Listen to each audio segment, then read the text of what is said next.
Halo, selamat siang. Assalamualaikum warahmatullahi wabarakatuh. Sobat TDA dimanapun berada, semuanya yang menyaksikan live Instagram official TDA bersama Foodies pada hari ini. Halo semuanya, mudah-mudahan sehat semua ya yang menyaksikan rangkaian live Instagram official TDA bersama Foodies. Baik, seperti biasa ya, setiap hari Kamis official TDA bersama Foodies mengadakan live Instagram dan akan membahas mengupas tuntas mengenai bisnis kuliner. Nah, kita kan udah sebelum-sebelumnya ya, kita udah membahas wow effect, terus memanfaatkan KOL. Terus minggu lalu itu yang terakhir kita sudah membahas bagaimana mengelola karyawan di dalam bisnis kuliner. Nah, pada Kamis hari ini kita akan bertemu narasumber yaitu Mbak Stefani Kurniadi yang merupakan COO dari Foodies, dan beliau ini akan mengupas tuntas mengenai copywriting dalam bisnis kuliner. Jadi bagi kalian yang mempunyai bisnis kuliner atau berencana membuka bisnis kuliner, saksikan terus live Instagram siang hari ini selama 60 menit ke depan. Karena apa? Karena kalian bisa langsung bertanya dengan Mbak Stefani nanti seputar copywriting di dalam bisnis kuliner. Kita langsung panggilkan aja ya, karena kayaknya pembahasannya ini akan panjang mengenai copywriting.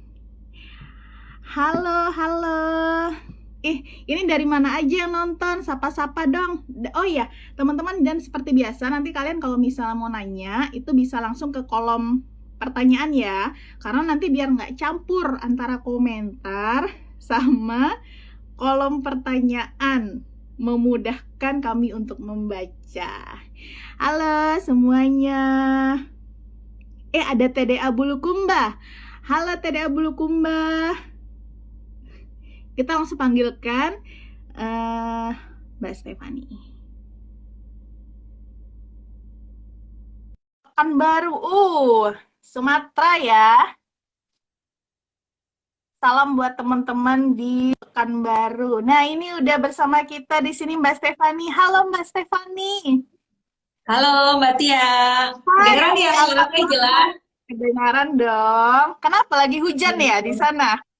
Enggak, cerah, cerah ceria. Cerah, cerah ceria. Karena lagi musim hujan. Tadi baru berhenti nih di sini hujan. Iya, seringan sore ya hujannya, tapi untungnya sekarang masih cerah nih. Semoga sampai sore nanti masih cerah juga. Iya. Amin. Jadi kita nggak perlu teriak-teriak ya Mbak ya. Iya, iya. Nanti kasih tahu aja ya kalau suara saya kurang jelas atau ada gangguan ya. Oke, siap. Mbak Stefani, kan sebelum-sebelumnya kita kan kemarin-kemarin ini sama Foodies udah membahas wow effect, terus KOL. Habis itu yang terakhir adalah mengelola karyawan di bisnis kuliner. Nah, kali ini kan kita mau membahas tentang copywriting. Nah, di sini nih Benar. Mbak, awalnya nih ya, di dalam eh, copywriting live kita, kita ngebahas dari situ aja deh ya.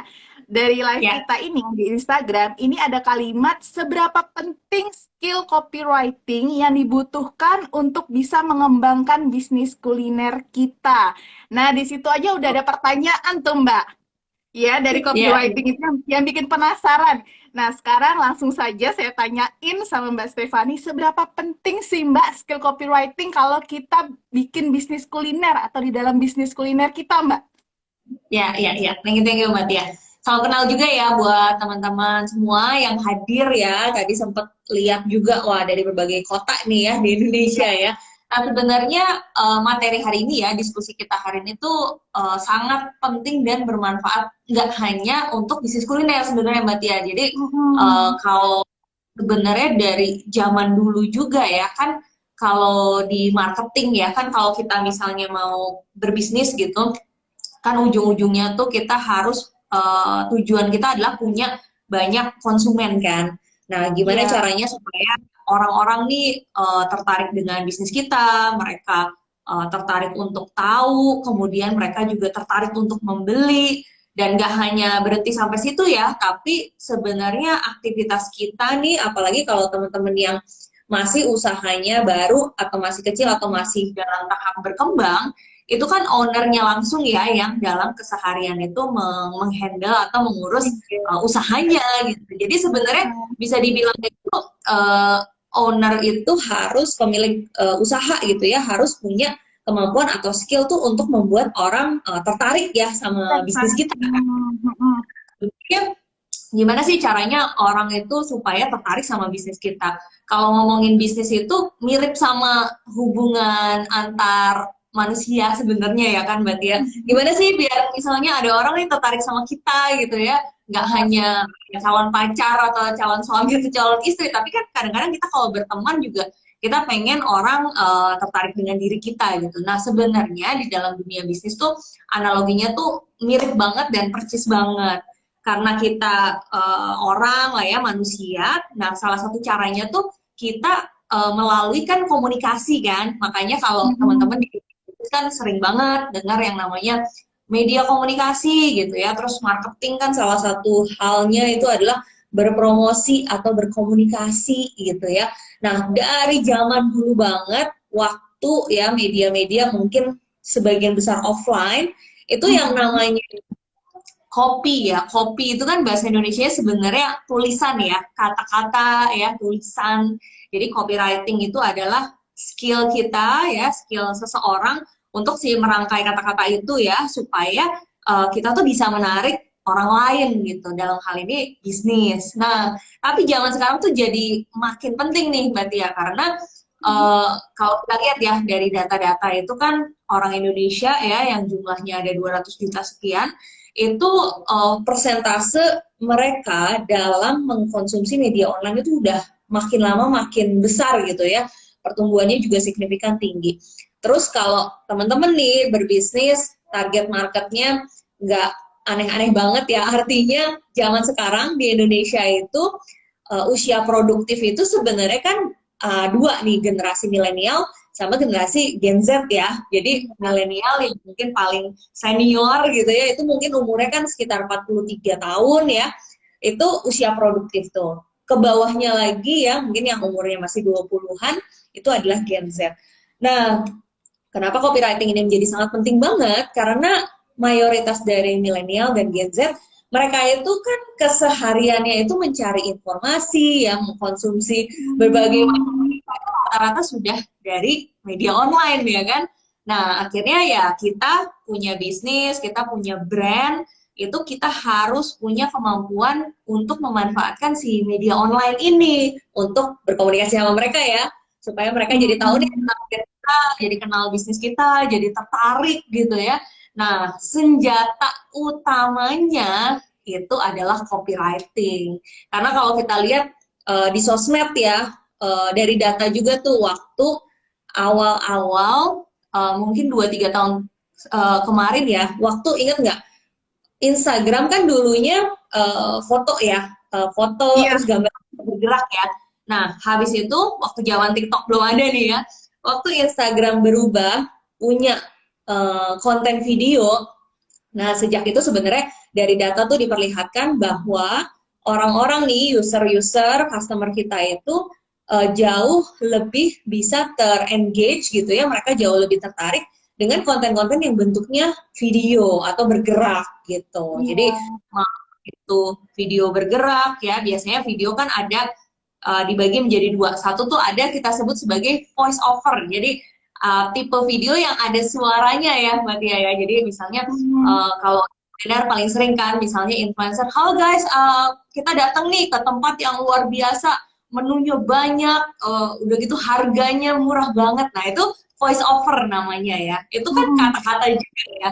Nah tapi banyak juga konten-konten video yang misalnya nggak ada voice overnya, hanya lagu aja. Tapi biasanya kata-katanya diketik ya di dalam videonya. Ya kan? Berarti Ya. Mbak, Kalau untuk saat ini ya, saat sekarang ini, kalau copywriting itu bisa berbentuk tulisan ataupun voice over juga. Dan Betul, karena atau voice over tulisan-tulisan yang kita sematkan di video gitu ya. betul, betul. Itu sama juga yang disebut dengan copywriting. Karena apa yang diomongin itu kan kata-kata juga kan, tapi kata-kata Iya. itu ada yang ditulis, ada yang diomongin. Mhm. Termasuk kalau misalnya kita bikin kontennya itu bukan video. Contohnya misalnya cuma desain grafis atau foto ya, tapi Oh tetap aja iya, biasanya kan kita betul, nulis betul. ya. Nah, caption itu juga Mhm. sebenarnya. Atau nih misalnya selain sosmed ya, misalnya kan kalau kita berbisnis, salah satu media yang juga sangat bisa diandalkan zaman sekarang misalnya WhatsApp ya, habis itu Mhm. email, sama juga pasti ujung-ujungnya itu adalah tulisan ya kan. Jadi itulah kenapa penting banget Mbak Tia, karena copywriting itu kalau saya suka encourage gitu ya, sama sering sharing juga ke teman-teman sesama pebisnis, kita kan nggak bisa 100% gitu ya mengandalkan orang lain. Wah, saya owner bisnis, saya bukan job desk-nya copywriting nih. Wah, itu zaman Mhm. sekarang itu besar ya, karena copywriting itu harus jadi kemampuan dasar kayaknya ya zaman sekarang. Kayak orang bisa Mhm. mengetik gitu. Nah, zaman sekarang kalau owner bisnis andalannya adalah sosial media, konten. Jadi copywriting itu harus jadi kemampuan dasar nih, ya, skill yang harus dimiliki sama teman-teman owner bisnis juga gitu. Oh, minimal owner itu mengerti ya Mbak ya, apa yang ingin disampaikannya nah, di dalam produknya ke konsumen atau calon konsumen gitu kan, walaupun bukan dia yang ngerjain gitu. Nah, ini menyambung ke poin yang kedua nih, Mbak Tia. Jadi, Hmm. kadang-kadang kan misalnya kita nggak kebayang ya mau nulis apa sih gitu. Nah, salah satu yang kalau di sini teman-teman yang lagi nonton ya belum ngerjain PR ini, nah ini wajib banget untuk dikerjain. Yaitu sebenarnya kita kalau punya bisnis itu sebenarnya harus mengetahui dulu nih kita ini punya target market siapa ya kan, itu udah syarat pertama ya. Nah, pas kita Mm-mm. tahu target market kita siapa, kita tuh harus tahu istilahnya decision making factor. Nah, contoh nih, misalnya teman-teman ada yang jualannya martabak gitu ya. Terus target marketnya misalnya mereka yang tinggal di kompleks sekitar outlet. Mm-mm. Nah, biasanya kan kalau pembeli martabak itu harganya, mungkin kan harga martabak tuh lumayan ya kalau belinya satu loyang. Biasanya mereka udah punya keluarga gitu ya, antara ibunya atau enggak si bapaknya nih Mm. yang biasanya punya decision making untuk membeli martabak. Nah, kita kalau punya bisnis tuh harus ini wajib banget, itu harus tahu sebenarnya target market kita, decision making factor untuk membeli martabak itu apa. Nah, kan kalau Mm. misalnya bisnisnya belum berjalan kan harusnya dicari tahu dulu ya. Tapi banyak sih teman-teman yang jalan dulu aja gitu ya, baru nyari tahu gitu. Bisa tuh mulai dicari tahu ya, kita tanya-tanya sama memang orang-orang yang punya kebiasaan membeli martabak. Kenapa sih mereka tuh memilih satu bisnis atau brand tertentu untuk membeli martabak? Nanti kan akan dijawab ya sama mereka, oh saya tuh suka adonannya kenyal misalnya, atau misalnya Mm. mereka jawab, saya suka karena isinya banyak gitu misalnya ya, atau aroma menteganya wangi gitu ya. Nah, sebenarnya salah satu poin kita bisa tajam untuk membuat copywriting ya yang benar-benar membuat orang tuh tertarik sama kita, itu adalah yang disebutin tadi, rata-rata ya decision making factor tadi. Oh, Jadi kalau kita gitu. bikin copywriting nih untuk bisnis martabak kita, ya itu aja disebut-sebutin menteganya wangi dan leleh mencair gitu ya. Nah, itu adalah berarti copywriting yang akan membuat target market kita ini tertarik gitu perhatiannya. Karena itu adalah faktor yang akan membuat mereka itu membeli sebuah martabak. Nah, jadi itu Mbak Tia sebenarnya PR yang harus dikerjain. Kadang-kadang business owner tuh suka ngerasa susah gitu ya bikin copywriting, karena rata-rata mungkin PR-nya ini nih belum dikerjain. Nah, sebenarnya si decision making factor ini nanti di apa ya, ditulisin sih, saran saya benar-benar ditulis supaya setiap kali kita mau bikin caption gitu ya di Instagram atau misalnya ada kita ngundang influencer datang untuk nge-review tempat kita. Nah, si decision making factor itu yang harus disebut gitu ya di dalam video kita, ditulis di dalam caption kita, atau misalnya kita bikin spanduk di depan outlet kita, ya kan kita harus ada copywritingnya juga ya. Nah, kita bisa berangkat dari situ. Nah, itu menyambung sebenarnya supaya mempermudah nih teman-teman untuk, oh ternyata copywriting tuh tidak sesulit itu ya, berangkat dari strategi kita gitu. Oh gitu, berarti kurang lebih kita bisa cari testimoni gitu Mbak ya, yang dari situ aja Benar banget. dituliskan. Iya, Oh berarti yang pertama, yang penting yang harus ini disurvei ya Mbak ya. iya, betul. Dan Jadi iya. dapetin feedback customer tuh sangat penting dan memang harus rutin ya. Jadi disarankan kalau teman-teman yang belum menggunakan WhatsApp nih untuk berkomunikasi secara rutin dengan customer itu harus mulai menggunakan WhatsApp. Dan jika sudah menggunakan WhatsApp itu sebisa mungkin misalnya setiap hari kita punya 50 pembeli. Nah, semaksimal mungkin tuh kita em, bisa dapetin datanya gitu ya. Mungkin kan ada customer yang nggak mau ngasih, nggak apa-apa gitu. Tapi Iya, kita bisa iya. bikin program-program ya supaya mereka mau kasih datanya ke kita bisa kontak-kontakan mereka melalui WA, dan kita bisa programkan ya secara rutin bahwa setiap yang membeli itu memang kita tanyain feedback mereka gitu. Nah, sebenarnya di situ banyak banget ide-ide, kunci-kunci gitu ya yang bisa kita gunakan untuk menjadi copywriting di bisnis kita gitu. Oke, Mbak, kalau misalnya nih kita kan ya di kita membahas bisnis kuliner ya. Ada yang Ya, misalnya kalau kita menjual makanan dan minuman itu ya, ada yang bilang yang paling penting itu adalah gambar, Mbak, visual, foto ya, video. ya, Nah, ya. jadi apakah saat ini dengan adanya misalnya gambar nih udah bikin inilah, udah bikin ngiler gitu ya. Apakah itu perlu ditambah dengan copywriting juga yang menggambarkan produk itu gitu, Mbak? Iya, tetap Mbak. Jadi sebenarnya pertanyaan itu sering banget ya muncul di teman-teman nih di UMKM atau di UMKM ya. Kadang-kadang pertanyaan untuk memilih, sebenarnya banyak hal tuh yang sebaiknya tidak dipilih, tapi kita lakukan aja dua-duanya gitu. Jadi Oh, contohnya lakukan yang aja semua tadi ya. Ah, semuanya gitu supaya benar-benar maksimal ya, customer tuh juga kayak kekunci gitu ya, wah ini di lock gitu segala arah. Tapi kalau misalnya mau memperkuat lagi gitu ya, kita bisa benchmark sebenarnya sama brand-brand yang sudah besar ya, brand nasional, brand multinasional, atau misalnya teman-teman pebisnis di sini punya brand yang disukai gitu ya karena bisnisnya besar, brandnya bagus. Nah, perhatiin deh cara mereka bikin konten. Karena kalau konten-konten zaman sekarang itu kecenderungannya ya tidak memilih. Kalau udah fotonya bagus ya harus dilengkapi dengan tulisan juga. Kalau udah videonya menarik harus dilengkapi dengan tadi ya antara voice over atau kata-kata yang memang ditulis ya di dalam videonya. Nanti teman-teman salah satu untuk membiasakan ya supaya terlatih juga skill untuk lebih tajam lagi melihat copywriting yang menjual itu adalah dengan setiap hari itu memang kita buka TikTok atau buka Reels ya. Karena di situ kan banyak sekali ya video-video yang bagus, yang viral. Nah, dengan banyak kita melihat sebenarnya itu salah satu proses kita belajar kan. Oh iya ya, tipe-tipe konten-konten yang sering viral itu tuh kayak gini gitu ya, itu akan apa namanya jadi bagian kita untuk berlatih dan semakin mempelajari.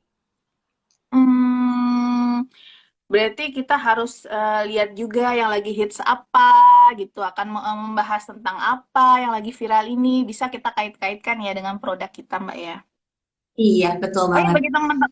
bagi teman-teman yang mau bertanya dengan Mbak Stefani langsung aja ya. Tapi kalau bisa di kolom pertanyaan, jangan di komentar ya. Nanti kecampur-campur soal. Nanti nggak Baik, kebaca oke ya. Mbak. Iya, Ya, nggak aku baca. Nah, terus apa tips dari Mbak Stefani nih untuk teman-teman? ya. Nah, oke. Kalau misalnya teman-teman di sini mungkin bisa saya sharing nih ya terkait copywriting ya.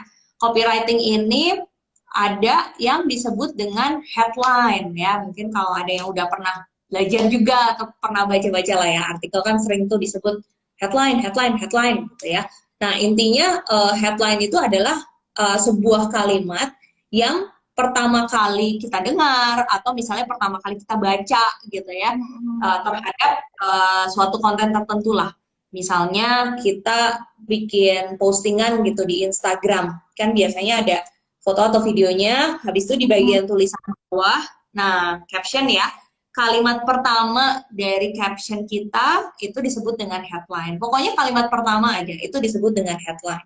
Nah, terus di copywriting juga selain headline itu ada biasanya disebutnya tuh dengan body text lah ya, pokoknya isi informasinya. Nah, setelah orang baca headline, biasanya kan dia turun lagi atau berikutnya gitu ya, baca informasi-informasinya. Nah, itu biasanya ya disebut dengan body text dan lain-lain lah. Nah, ada satu tips ya untuk membuat si body text ini. Karena kalau orang-orang zaman sekarang nih kan banyaknya mengkonsumsi informasi dari kita sebagai bisnis atau brand itu kan melalui media online. Makin kesini tuh orang makin nggak sabaran. Jadi swipe swipe swipe gitu ya atau Oh enggak iya, betul, next betul. next Males baca ya. next. Iya, males baca. Buka berita aja, saya pernah dengar dari teman saya yang kerja di redaksi gitu ya. Zaman sekarang itu Mm-mm. berita-berita tuh semakin pendek. Jadi orang punya kecenderungan kalau buka berita itu dia kalau ada paragraf pengantar gitu ya, itu pasti dilewat. Gitu.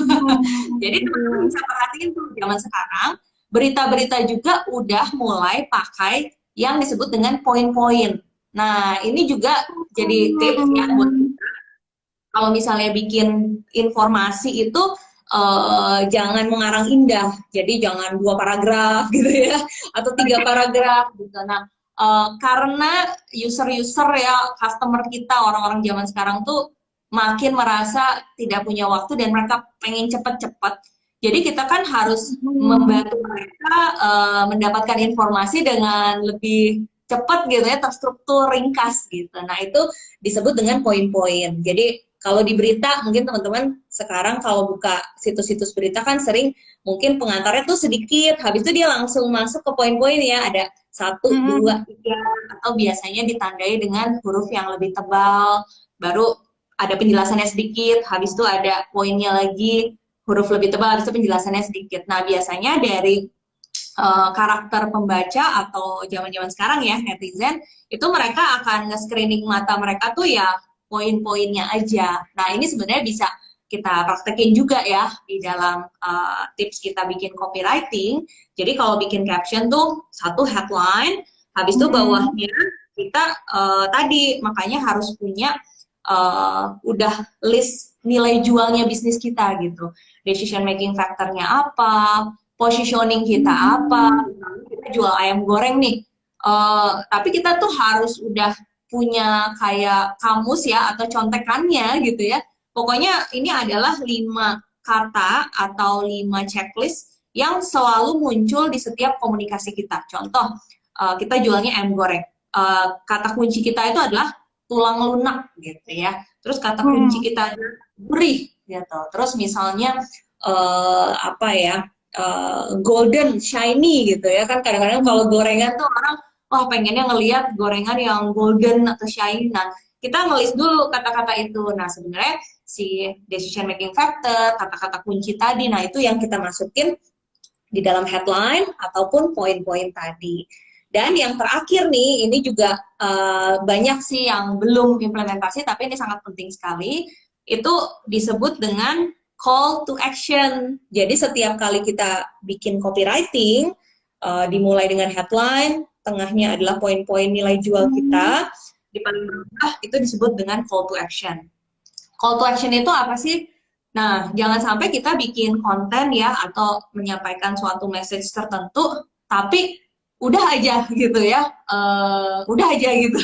Bener. Nah, kita nih sebagai yang bikin kontennya, itu tuh harus kayak ngedorong customer kita untuk melakukan sesuatu gitu. Kita pengen dia ngapain gitu. Misalnya nih di paling bawah, DM kita ya gitu. Atau misalnya hubungi WhatsApp kita, nomornya berapa atau enggak kunjungi outlet kita atau misalnya klik link bio gitu. Nah, itu kan ada kayak suruhan kan.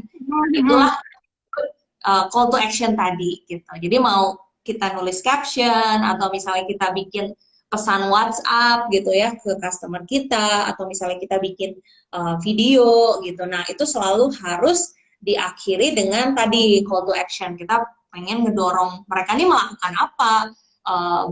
Kunjungi ya kita, ketik namanya apa gitu misalnya. Jadi seperti itu. Jadi ada 3 ya tadi Mbak Tia tipsnya. Berarti kita headline-nya tuh harus ngehook gitu ya, bener-bener bikin orang tuh stop scrolling gitu karena kita menyebut decision making factor mereka tadi, habis itu poin-poin dan diakhiri dengan call to action gitu. Oh gitu. Mbak, berarti kalau headline ini bisa ya kita gunakan kalimat-kalimat kalau yang zaman sekarang itu namanya clickbait. Clickbait ya. Betul ya, bisa ya. Kita pokoknya menarik aja. Jangan terlalu parah. Dan, tapi yang sesuai juga, misalnya misalnya gurih sampai ubun-ubun gitu, ayam gitu gitu ya. Oke. Ini halo Denpasar. Iya, ada yang dari Denpasar juga nih. Surabi Denpasar. Ih, jauh amat. Oh, berarti poin-poinnya aja ya katanya. Iya, jadi nanti ditulisin poin-poinnya. Jadi nggak usah to the point sih sebenarnya, Mbak. Tapi poin-poinnya dituliskan. Mbak Stefani, ini ada pertanyaan dari Wilinsi. Sore, Mbak. Yeah. Usaha kuliner yang cocok untuk daerah berkembang tapi lambat apa ya, Mbak? Kota industri, calon customernya kontraktor dan karyawan swasta yang lebih dominan. Oke, ini sebenarnya Mas, ini di luar tema ya. Nggak apa-apa, aku jawab aja ya. Cuma boleh deh, nggak apa-apa dijawab sama Mbak Stefani, pakarnya bisnis kuliner. Ngomong-ngomong, Mbak Wilinsi ini ada di mana nih? Di kota mana dulu? Boleh nanti dilengkapi ya Mbak Wilinsi ya. Daerah berkembang tapi lambat. Ya, ya. Jadi sebenarnya secara metode tuh sama ya, teman-teman mau daerah lambat berkembang atau daerah cepat berkembang gitu. Intinya kita harus selalu berangkat dari target market kita ya. Jadi sederhananya tuh orang yang mau kita jualin itu siapa, terus kita harus tahu dia dari pagi bangun tidur sampai tidur lagi tuh aktivitasnya ngapain. Mereka dalam sehari itu punya uang berapa buat beli makan di luar ya, beli makan atau minuman di luar. Mereka punya kebiasaan makannya gimana, apakah bikin sendiri gitu atau misalnya mereka beli dari luar, mereka beli dari luarnya sepanjang hari kah atau misalnya mereka bawa bekal kalau kerja atau misalnya sekolah bawa bekal tapi sisanya jajan di luar kah. Nah, jadi kita harus tahu kebiasaan dari orang yang mau menjadi target market atau customer kita ya. Nah, itu satu. Kemudian kalau misalnya tadi ya identifikasinya saya agak kebayang-kebayang dikitnya mungkin bukan kota besar terus banyak pabrik kayaknya ya lagi pembangunan jadi ada kontraktor tadi ya ada pekerja swasta dan lain-lain. Nah, itu ada ya di ilmu bisnis tuh kan namanya segmentasi. Jadi kita kelompokin dulu tuh kan ada pekerja kontraktor ataupun karyawan swasta yang misalnya jabatannya itu manajer ke atas ya itu satu misalnya. Ada juga yang misalnya jabatannya apa namanya manajer ke bawah jadi kayak kru atau buruhnya gitu ya. Nah, kita harus kelompokin. Karena beda kelompok ini, mereka punya kebiasaan yang berbeda, punya ekspektasi yang berbeda, punya daya beli yang berbeda juga ya. Nah, nanti kalau udah dikelompokin, kita udah pelajarin, kita ambil keputusan nih, saya mau berjualannya ke siapa. Misalnya saya mau berjualannya ke buruh aja deh yang levelnya manajer ke bawah ya, kru gitu ya. Nah, kita harus tahu ya, tadi pelajari mereka kebiasaannya gimana.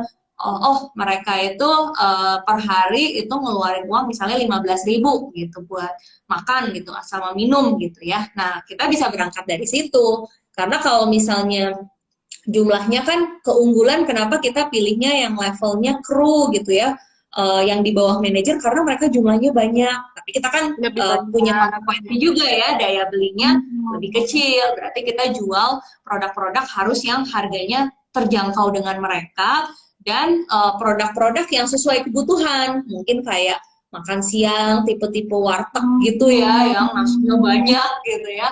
Terus juga mungkin minuman-minuman segar karena mereka kan kerjanya mungkin panas-panasan di lapangan. Berarti mereka jajannya tipe-tipenya nyari yang segar-segar.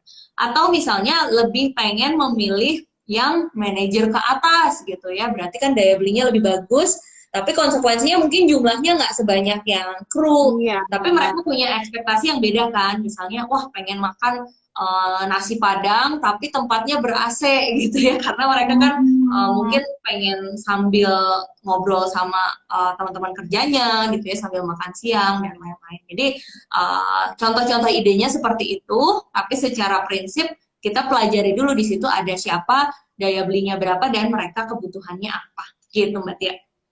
Oh, ya itu berarti disurvei dulu ya Mbak ya. Tadi tadi katanya itu di daerah Riau. Di daerah Riau. Atau mungkin bisa nggak gini Mbak, misalnya di situ kan ada para pekerjanya itu kebanyakan berasal dari Jawa.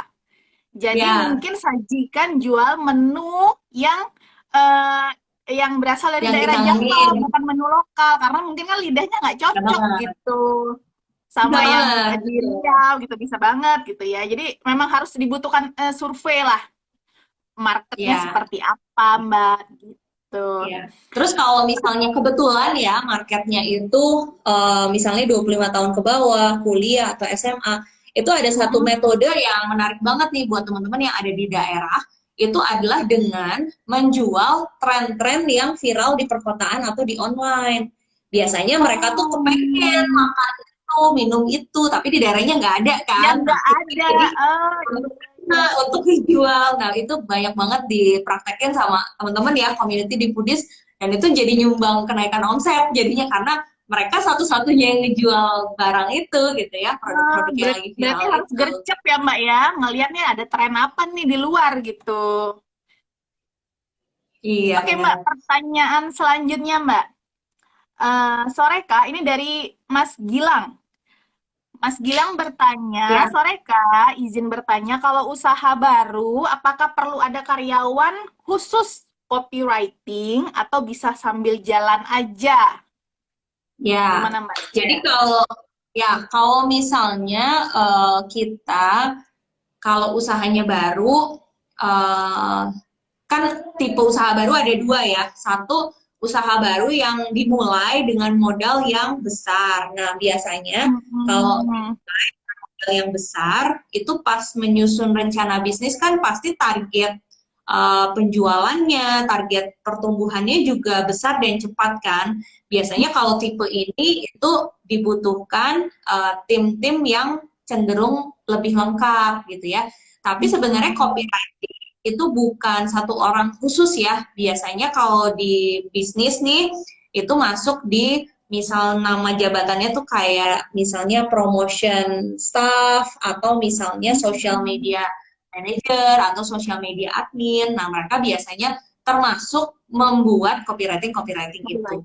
Nah, tapi tipe kedua, kalau misalnya usahanya dimulai dengan modal yang terbatas, itu biasanya kan pasti kita sebagai pemilik yang akan melakukan hal-hal yang prioritas ya di awal.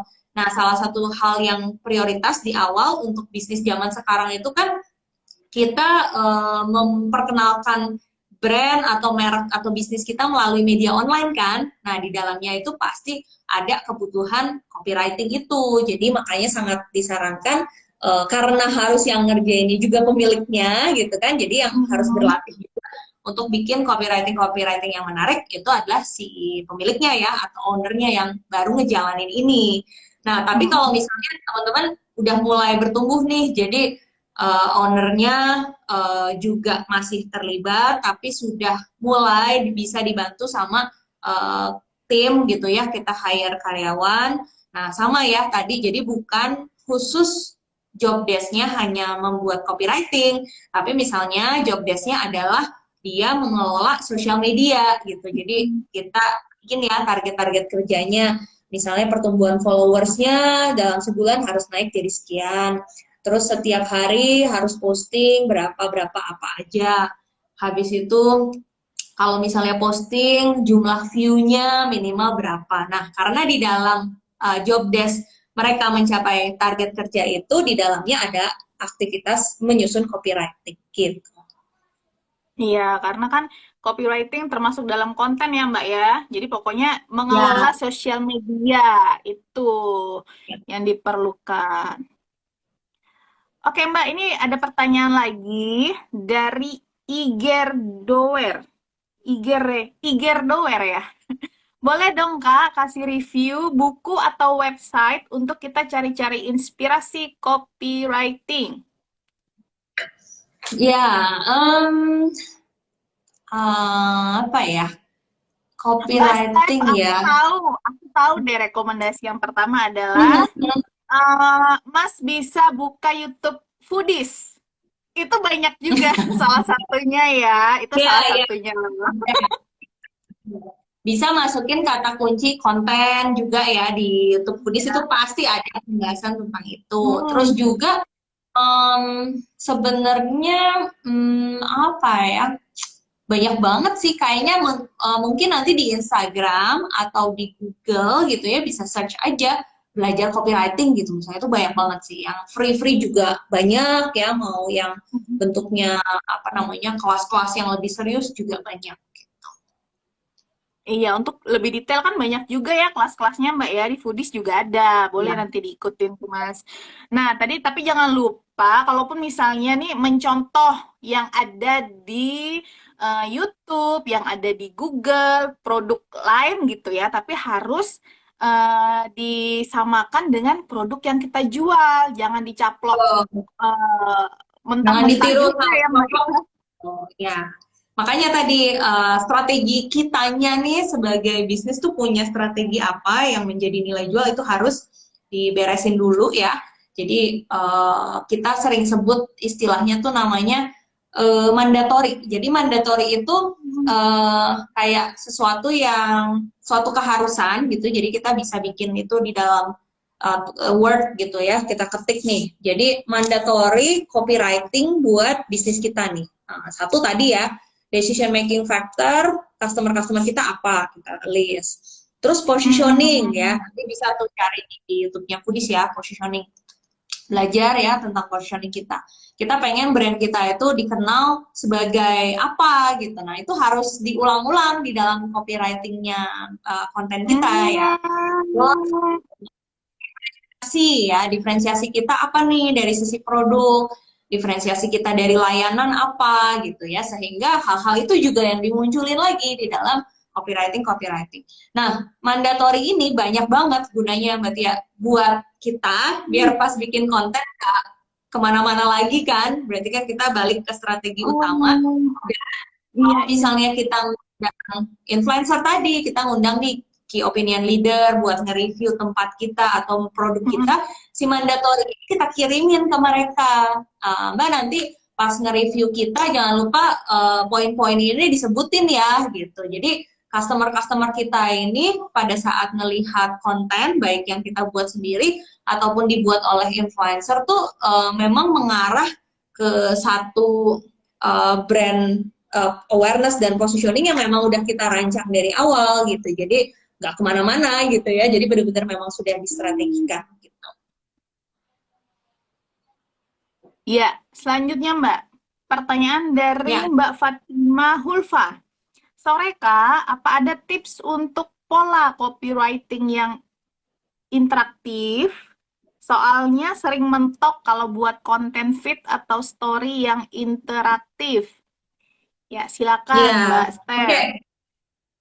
Ya, jadi kalau interaktif bisa kita implementasi nggak hanya di sosmed ya, terutama misalnya kayak di WhatsApp juga, itu juga menuntut Hmm. kita tuh bikin copywriting yang bisa mendorong orang buat kasih feedback gitu kan.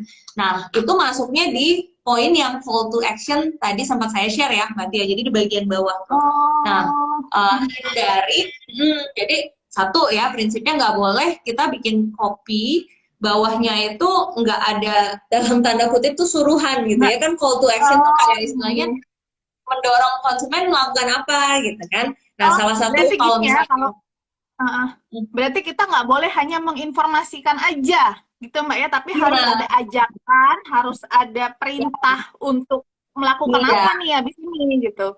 iya, Oke, oke. betul. Misalnya nih kita kita punya gambar cake gitu ya.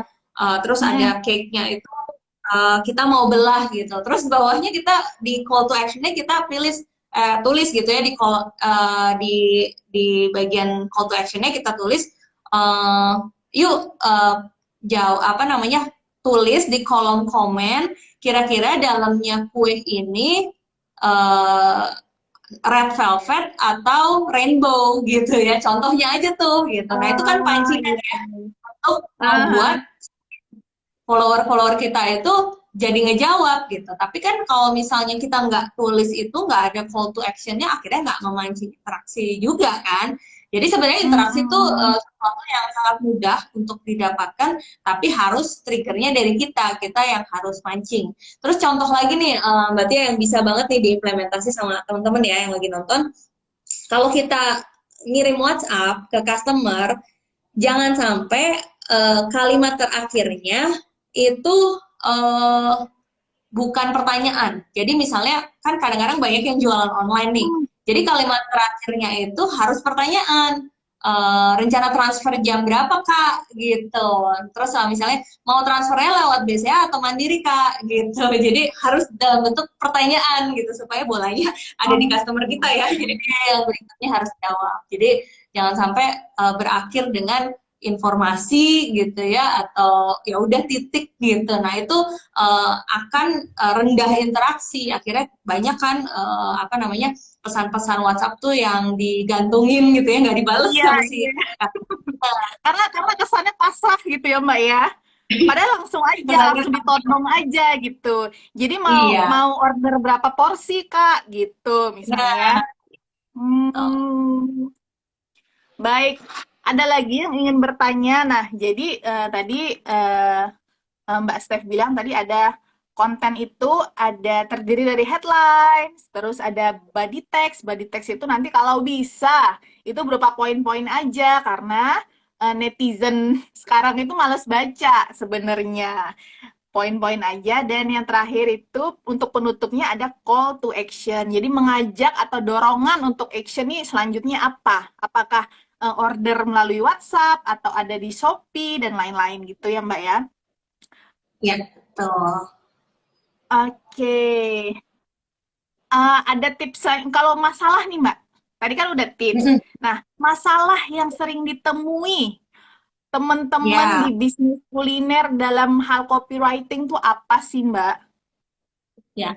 Nah, ada dua ya pembahasannya. Satu, itu teman-teman harus ingat ya. Jadi copywriting ini itu kan bagian dari aktivitas promosi kita ya.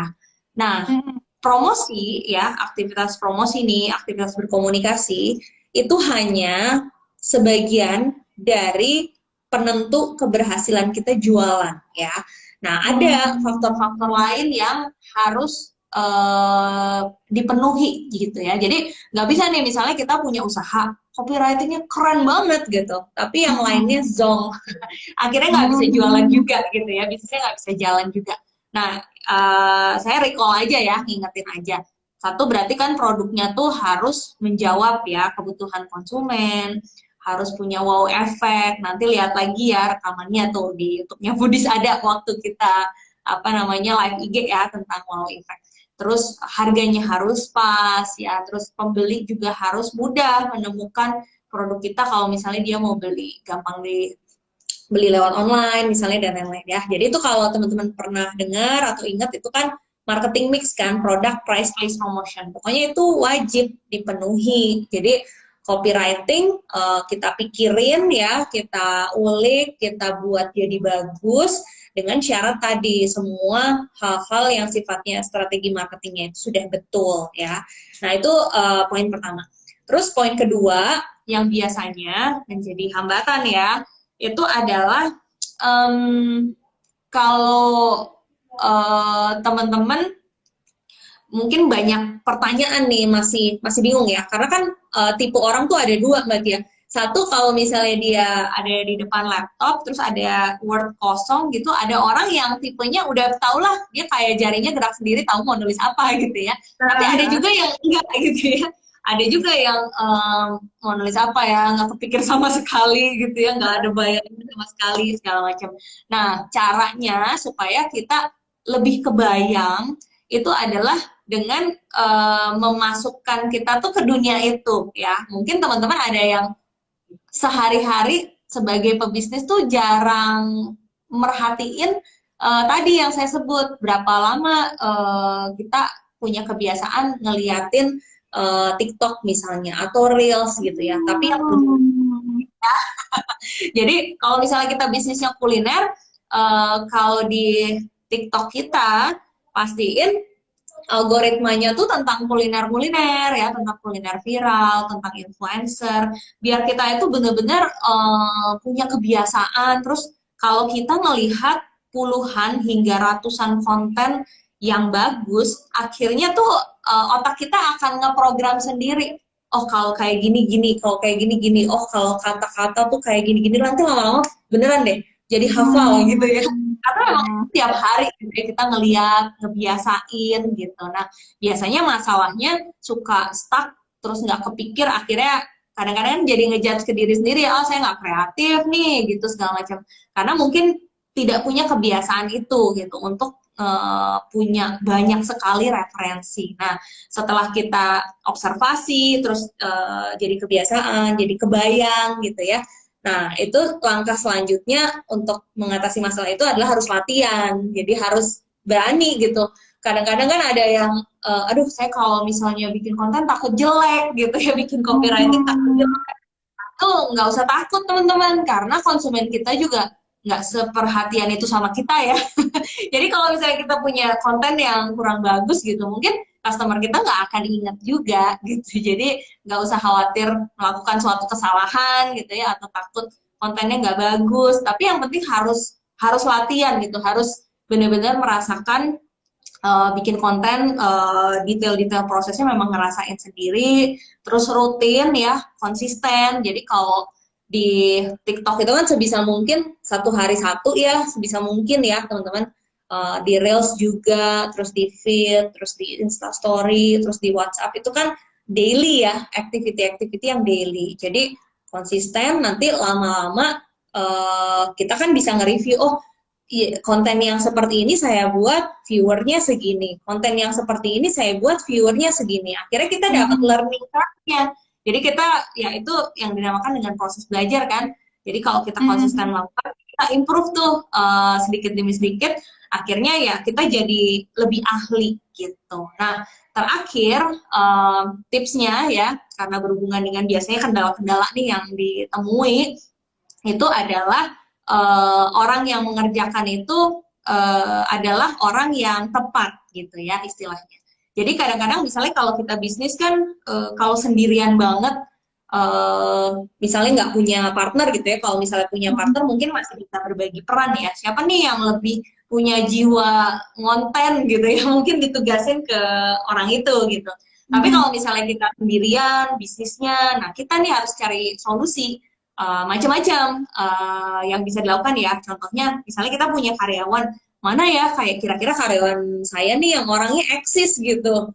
Jadi kita lihat-lihat juga ya sosmed pribadinya mereka sering konten, orangnya eksis. Nah sebenarnya kita bisa kasih tanggung jawabnya ke dia, karena orang yang suka itu juga cenderung akan improvementnya itu akan jauh lebih banyak dan lebih cepat gitu.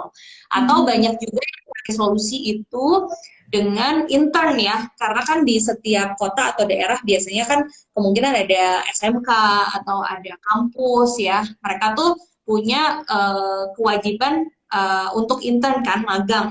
Nah, itu juga bisa dibuka, teman-teman buka magang supaya bisa berkolaborasi karena mereka yang umur-umurnya biasanya di bawah 20, di bawah 21 tuh untuk membuat konten-konten ataupun copywriting itu mereka kayak udah naluri gitu ya. Mungkin karena Iya. dari SD udah kerjaannya di sosmed kali ya, jadi buka-buka sosmed terus akhirnya mereka jadi lebih fasih lah gitu dibandingkan mungkin yang umur-umurnya udah misalnya berapa gitu ya, udah agak lebih susah untuk adaptasi gitu. Jadi itu sih Mbak Tia kendala-kendalanya ya biasanya dan juga tips-tips untuk menangani si kendala-kendala itu.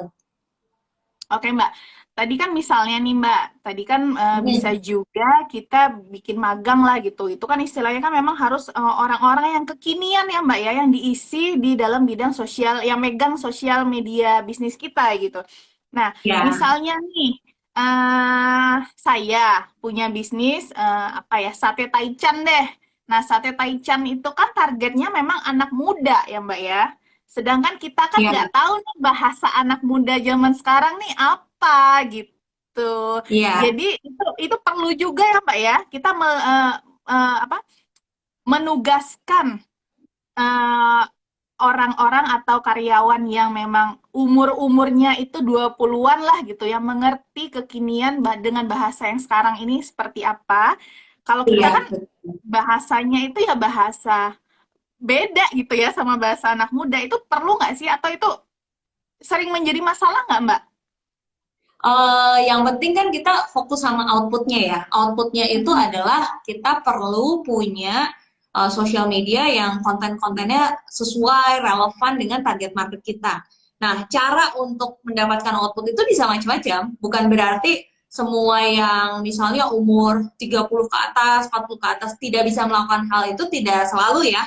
Tapi kalau Mhm. misalnya teman-teman merasa tidak bisa, berarti kan harus cari solusi ya. Kita sebagai business owner Mhm. kan yang penting outputnya harus terjadi gitu. Nah, salah satu opsinya supaya kita bisa punya konten-konten yang relevan dan kekinian itu adalah dengan menugaskan mereka yang mungkin usianya lebih muda gitu. Jadi mereka juga mungkin lebih biasa untuk bikin konten-konten sosmed gitu ya. Mereka karena banyak banget case saya ketemu gitu ya dan di Foodies juga banyak Mhm. banget anak intern. Jadi kalau mereka itu ditugaskan untuk bikin konten tuh itu bukan sesuatu yang sulit gitu buat mereka. Jadi kayak nggak perlu Ah, mikir sih gitu karena enggak, Pak. emang kali ya udah jadi kebiasaan. Nah, itu menjadi salah satu opsi solusi ya kalau misalnya teman-teman merasa nggak bisa bikin kontennya. Tapi banyak cara. Yang penting outputnya kita bisa punya konten, copywritingnya ataupun visual di sosial media yang relevan ya sesuai dengan target marketnya. Iya, tergantung target market kita juga apa, siapa gitu ya, Mbak ya. Iya, Bisa disesuaikan. Mbak, ini ada pertanyaan lagi dari masih Mbak Wilin sih. Call to action copywriting di WA group jualan gimana tuh, Mbak? Apakah ya. perlu? Oke, nah WA Group ini banyak tanda bintang ya. Satu, WA grupnya itu punya kita atau bukan ya.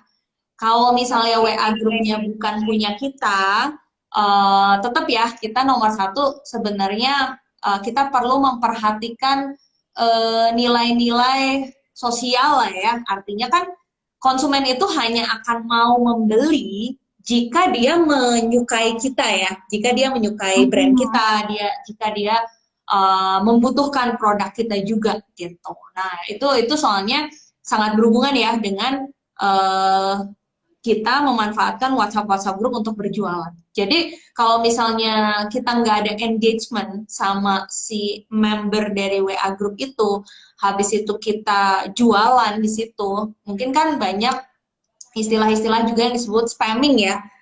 Jadi kalau Hmm. benar-benar brand kita ujuk-ujuk di satu WhatsApp group kita jualan, itu bisa dikategorikan spamming ya. Spamming ini sebenarnya kalau dilakukannya memakan waktu dan energi kita, jadinya tuh konversinya rendah. Artinya kita banyak melakukan hal itu, tapi yang beli jadinya sedikit.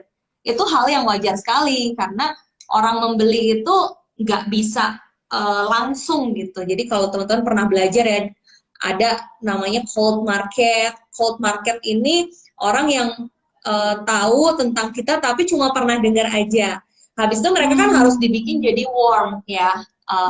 Artinya setelah tahu, oh mereka jadi tertarik tentang kita, mereka tahu, oh makanan kita ini organik, makanan kita ini kita persiapkan dengan bersih, bla bla bla bla segala macam lah ya. Baru dia jadi hot market. Nah, konsumen-konsumen itu akan mengeluarkan uang dari dompet mereka itu hanya jika mereka sudah hot market gitu. Jadi jangan sampai kita banyak kirim-kirim pesan gitu ya di WhatsApp grup, tapi sebenarnya di dalam grup itu semuanya cold market, itu pasti akan sedikit sekali ya yang akhirnya beli gitu, malah takutnya juga memberi dampak yang kurang baik ya untuk brand kita.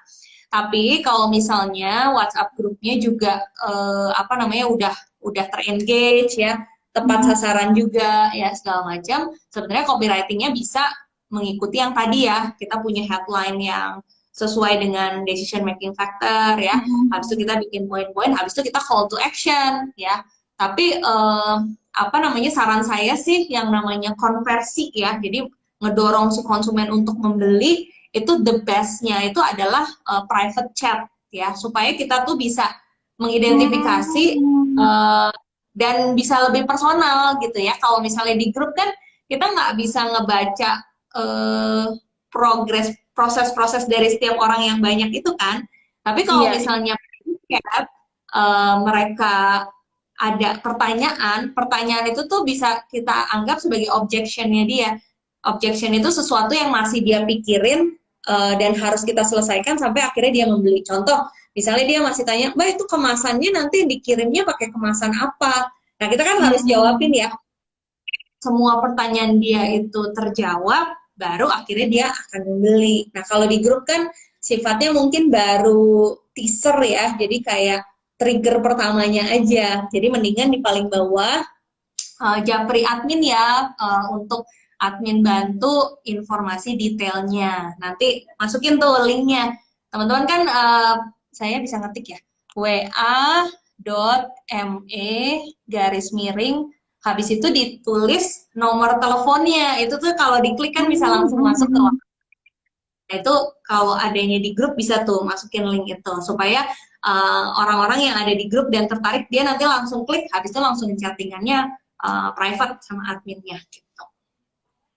Begitu tipsnya Mbak tadi. Bisa sih, tapi sebaiknya ditutup call to action-nya dengan silakan japri admin, seperti itu. Jadi nanti bisa lebih detail diberi informasinya. Mbak Steph, satu lagi pertanyaan dari aku. Apa kalimat yang sebaiknya dihindari dalam copywriting di bisnis kuliner, Mbak? Ya, oke. Nah, copywriting itu bener banget ya, pertanyaan bagus banget nih Mbak Tia. Jadi kebahas ya. Itu harus gini, kita menilai seseorang aja ya, orang itu dari apa yang dia omongin kan. Nah, itu sangat percis terimplementasi di dunia bisnis juga. Jadi kita harus hati-hati ya, harus memegang nilai-nilai gitu ya, jangan sampai kayaknya lumayan sering ya ada kejadian-kejadian, misalnya kalau kita nih ownernya agak emosi gitu ya, terus masih handle akun sosmednya sendiri gitu. Lagi, itu lagi panas ya, abis itu pegang handphone gitu ya. Sama konsumen kan kadang-kadang mungkin ya ada ya kan, manusia kan suka ada sisi emosional dan lain-lain. Tapi kita sebagai pebisnis terus juga brand gitu ya, bisnis kita di media sosial atau di media manapun itu kan harus menjadi brand yang profesional. Artinya tidak boleh ada unsur-unsur negatif ya, unsur-unsur emosi, nilai-nilai sosial lah intinya. Kan di Indonesia ada ya nilai-nilai sosial yang kita pegang gitu, nggak boleh punya intensitas negatif, sarkas gitu, terus nyepet, nyindir, atau misalnya oh Hmm.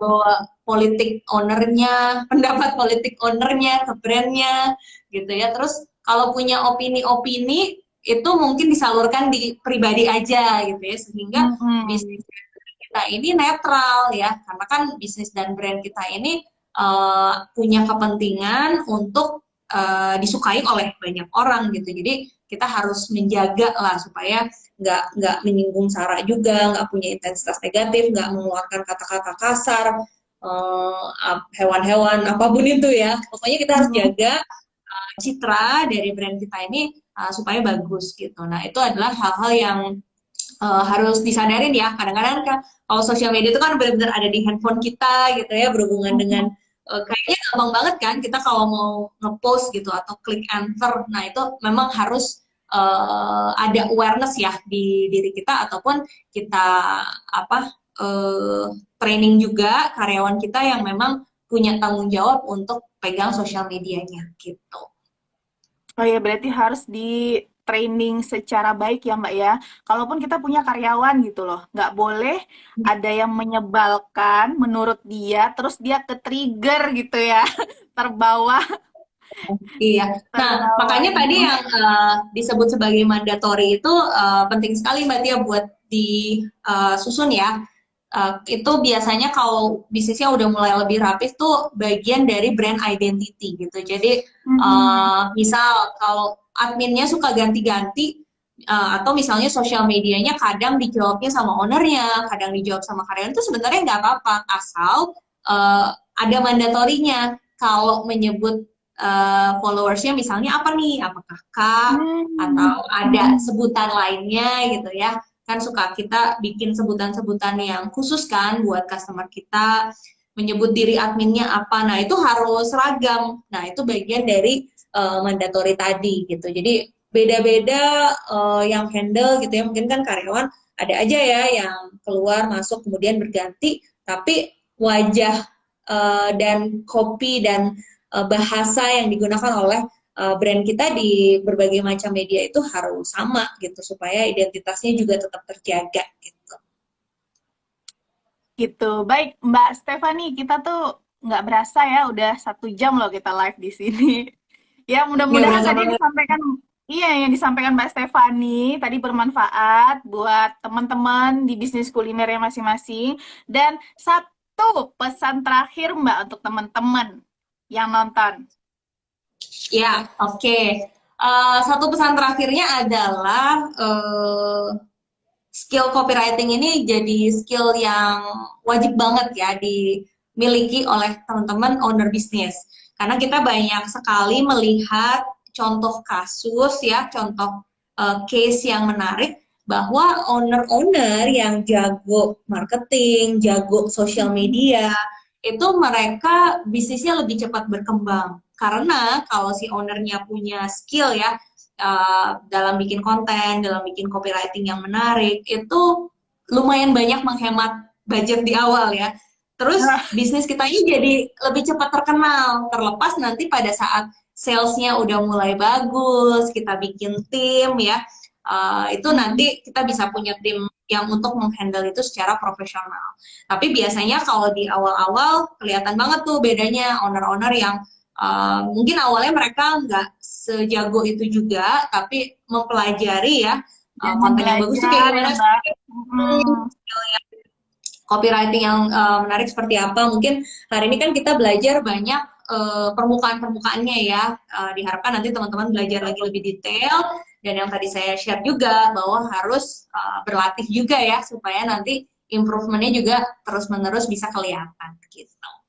Iya, tadi Mbak Stefani menyampaikan bahwa sebagai owner juga itu wajib mempunyai skill copywriting, walaupun kita mempunyai karyawan sendiri gitu loh, karyawan di bidang sosial media sendiri, tetap kita wajib menguasai skill itu ya Mbak ya. Nah, nanti Ya, masa tentang detailnya, terus bagaimana menyusun mandatorinya, tadi yang sudah disampaikan oleh Mbak Stefani, itu bisa kalian pelajari di Foodies juga bisa Mbak ya, nanti ada kelas-kelasnya, ada programnya, langsung saja follow akun Instagram Foodies atau bisa lihat-lihat di YouTube-nya. nanti akan disampaikan, diinformasikan kalau dibuka kelas-kelas mengenai copywriting ini ya. Betul Mbak ya? Ya, betul sekali. Baik. Mbak Stefani, terima kasih udah sharing mengenai copywriting di bisnis kuliner pada hari ini. Luar biasa sekali. Iya, buat teman-teman jangan khawatir yang tidak bisa menyaksikan tadi dari awal. Ini ada rekamannya, nanti bisa disaksikan atau nanti bisa dipelajari aja di foodies.id. Baik, makasih ya Ya, Mbak Stefani. Salam, salam buat teman-teman di Foodies. Saya Tia Panjaitan, mewakili official TDA, mengucapkan terima kasih buat teman-teman yang menyaksikan. Dan kita sampai jumpa di live Instagram official TDA bersama Foodies berikutnya. Dah! oke semua.